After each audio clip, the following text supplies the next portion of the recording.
Hello, in this video I'm going to say a bit about Albert Einstein, perhaps the most famous scientist of all time.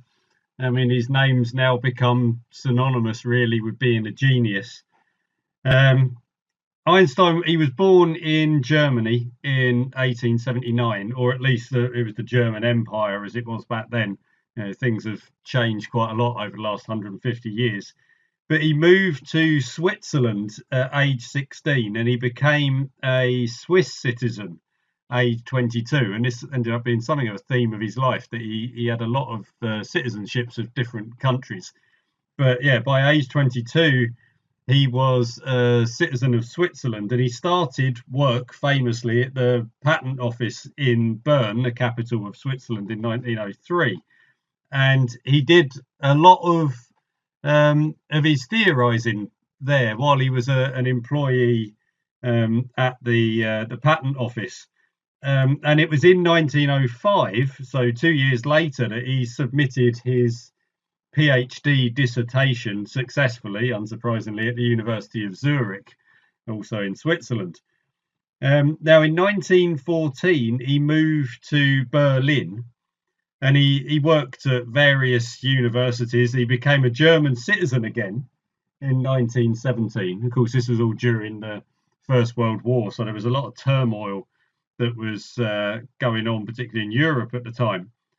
And yeah, I mean, he did change. He changed citizenship again later on. He was in the USA in 1933 when Hitler came to power in Germany, and quite sensibly, he's decided to stay in the US. He became a US citizen in 1940. I mean, it was his parents were secular Jews, so being in Germany was not going to be a good idea for Einstein, considering the horrific things that were going on. But moving back to his scientific career, in 1905, so this was the year that he submitted his PhD dissertation.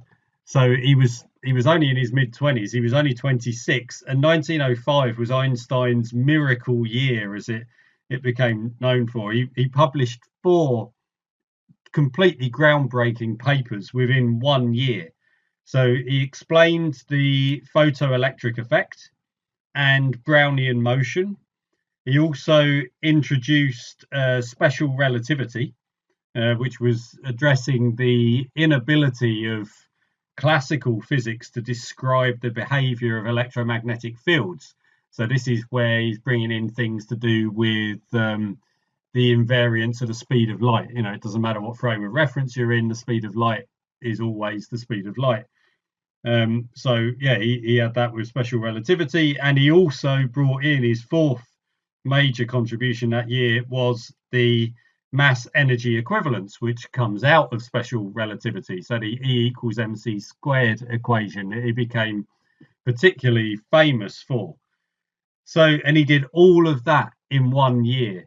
This is completely paradigm shifting stuff. This was the real breakthrough year of shifting conclusively from the classical science that had been going on before, classical mechanics, classical electromagnetism, and such like, through to modern physics.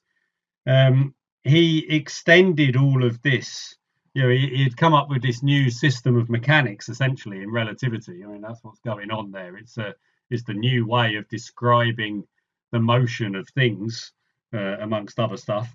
But he extended that system of mechanics to general relativity in 1915. So that's adding gravitation into special relativity.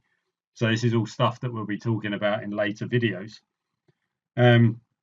So yeah, just astonishing, really, the number of contributions that he made in such a short time. And that's not even to mention Bose-Einstein statistics, which of course we've spoken about when we were looking at bosons in the standard model of particle physics, early ideas about wormholes, gravitational waves, which of course have come back a lot recently with the discovery of those over the last decade or so.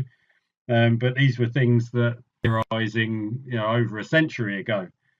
Um, he was awarded the Nobel Prize for Physics in 1921, and with the astonishing level of impact that he had, he became pretty much the first celebrity scientist. He had shifted the Newtonian paradigm that had dominated science since the 17th century. And next thing he's there on the red carpet with Charlie Chaplin going to film premieres and things like that. So you had those really famous photographs of him, with his tongue sticking out and his crazy hair and all of the rest of it. So he had a character and a charisma that was well suited to that sort of that personality profile that he had. So I mean, it wasn't all runaway success with him. I mean, it seems a bit churlish maybe to mention any of these other things, considering the astonishing impact that he had. But he has been famously noted for objecting to the fundamental randomness of quantum mechanics. His quote of saying, "Well, God does not play dice." He was not immediately on board with what the early discoveries in quantum mechanics and that randomness that was there.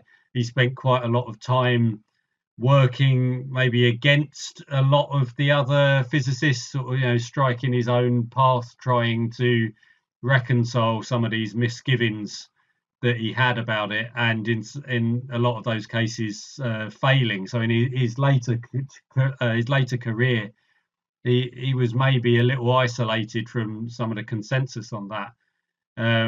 But who cares really? I mean, the impact that he had in particularly in 1905 and 1915 was just astonishing. So it's not surprising that he's largely seen as being the greatest physicist of all time. Maybe even the greatest scientist of all time. So a reputation very well deserved.